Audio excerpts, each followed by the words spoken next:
జై శ్రీమన్నారాయణ. ఆపదామపహర్తారం దాతారం సర్వసంపదాం లోకాభిరామం శ్రీరామం భూయో భూయో నమామ్యహం. ఇప్పుడు మనకి శ్రీమద్ వాల్మీకి రామాయణం బాలకాండంలో మొదటి సర్గ.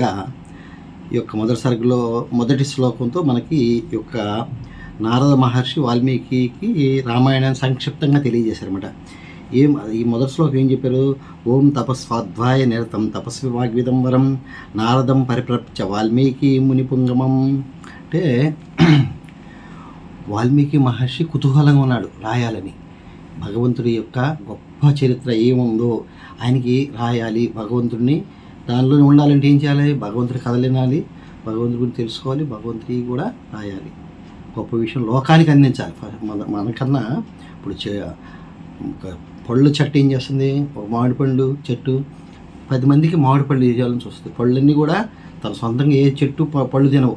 అలాగే నదులు కూడా ఏ నది తన సొంతంగా తాగదు. లోకాని కోసమై పుడతాయి, లోకానికి అందిస్తాయి.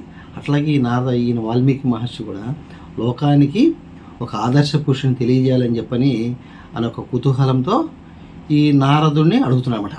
అసలు ఈ నారదుడు ఎందుకు వచ్చాడు? వీళ్ళందరూ కూడా బ్రహ్మ సంకల్పం. బ్రహ్మగారు ఏమంటే తను సృష్టించిన ప్రజలు పూర్తిగా పాడైపోతున్నారు, ధర్మాన్ని విడమర్చేశారు. కాబట్టి వీళ్ళు మంచి మార్గంలో పెట్టాలంటే అప్పటికి మనకి రాముడు అవతరించున్నాడు. కాబట్టి రాముడి చరిత్రను తెలుసుకుంటూ ఆయన మానవుడిగా పుట్టాడు కాబట్టి ఇది మనకు మంచి అవకాశం.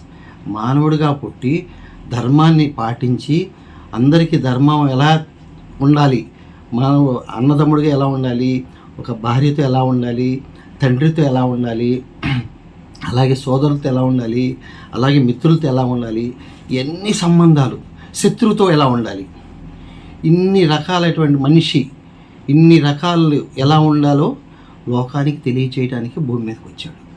రాక్షస సంహారం అదొకటి పక్కన పెడితే మిగతా అన్నీ కూడా మానవుడుగా ఎలా బతకాలి అనేది, ఎలా జీవించాలి, ఎలా ఉండి గొప్పవాడిగా కీర్తించబడాలి అనే దానిలో స్వామి భూమి మీదకి వచ్చాడు. కాబట్టి స్వామి కీర్తిని రచింపచేసేటట్టుగా ముందు నారదుడిని పంపించాడు. ఎక్కడికి పంపించాడు? వాల్మీకి మహర్షి దగ్గరికి పంపించాడు. పంపించిన తర్వాత వాల్మీకి అడిగిన ప్రశ్నకి సొంత విషయాలు అడగట్లా, భగవత్ విషయం అడిగాడు. అడిగేటప్పటికి ఈ యొక్క రామాయణాన్ని సంక్షిప్తంగా తెలియజేశాడు. ఇలా ఉంటుంది, రాముడు ఇలా పుడతాడు, ఇక 4 అన్నదమ్ములు, వీళ్ళు వచ్చేసి ఈ 4 అన్నదమ్ముల్లో వీళ్ళకి దశరథుడికి 3 భార్యలు. వీళ్ళల్లో కోరిక అడిగింది కైకేయి. ఈ కోరికను తెచ్చడానికి రాముడు అడవులకు వెళ్లాల్సి వచ్చింది. రాముడితో పాటు ఎవరు నడిచారు? అమ్మవారు నడిచారు, సీతాదేవి నడిచింది. సీతాదేవి పాటు ఎవరు నడిచారు? లక్ష్మణుడు నడిచాడు. మరి వీళ్ళందరూ ఎక్కడికి వెళ్ళారు? అసలు ఈ వచ్చిన కార్యం ఏంటంటే భూమి మీద ఉన్నటువంటి రాక్షసులు నిర్మూలిస్తూ తండ్రి మాటని జవదాటకుండా పాలించి చూపించాడు. అలాగే భరతుడు ఏం చేశాడు?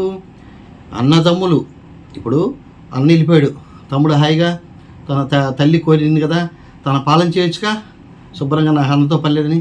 కానీ ఖచ్చితంగా ధర్మంగానే ఉండాలి. ఆ పాలన నేను అర్హుడిని కాదు, అన్నే దీనికి అర్హుడు అని ఖచ్చితంగా నిలబడ్డాడు ఆయన కూడా. అలాగే ఈ యొక్క సంక్షిప్త రామాయణం మనం తెలుసుకుంది ఏంది? ఇప్పుడు ఎక్కడికి వచ్చాడు? హనుమంతుడి దగ్గర చూసుకుంటే హనుమంతుడు ఎంత నమ్మకమైనటువంటి మంత్రి ఎవరికి? సుగ్రీవుడికి. ఆయన ఏం చేశాడు? ఈ యొక్క ఆంజనేయుడు యొక్క శ్రీరాముడిని వచ్చే రాకను తెలుసుకొని ఆయన్ని అసలు దేనికి వచ్చాడు అనేది తెలుసుకోవడానికి ప్రయత్నం చేసి చివరికి ఏం చేశాడు? ఇద్దరికి మంచి మైత్రిని కలిపాడు. ఆయన ఒక దుఃఖంలో ఉన్నాడు, ఈయన అదే దుఃఖంలో ఉన్నాడు. ఈయనేమో సుగ్రీవుడేమో భార్యను వచ్చేసి వాలి చెరబట్టాడు, ఈయన వచ్చేసేమో భార్య వచ్చేసేమో రావణ్ తీసుకెళ్ళాడు. కాబట్టి ఒకే దీంతో ఉన్నారు కాబట్టి ఇద్దరిని మైత్రి చేశాడు.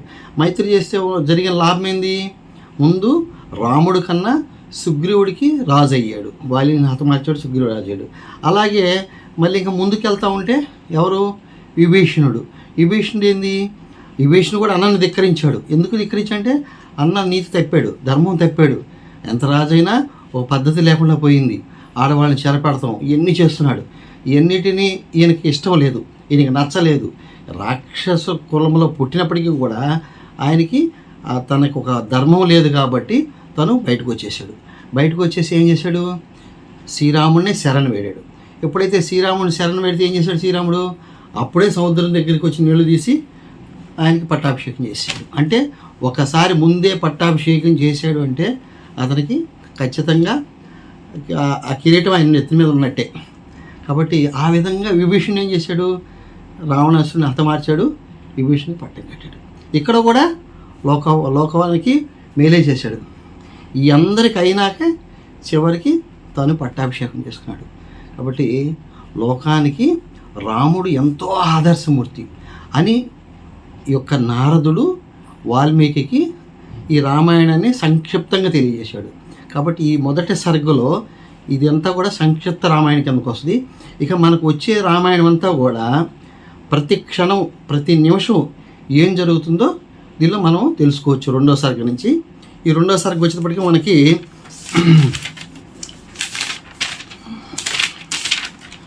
రామాయణ కావ్యం యొక్క ఆవిర్భావం. అంటే ఇక రామాయణ కావ్యం ఇంతవరకు మొదలవల, ఇక మొదలవుద్ది. కాబట్టి ఇక్కడి నుంచి ఆవిర్భావం మొదలవుద్ది. జై శ్రీమన్నారాయణ. రేపటి వీడియోలతో మనం మళ్ళీ రెండవ సర్గని తెలుసుకుందాం. జై శ్రీరామ్.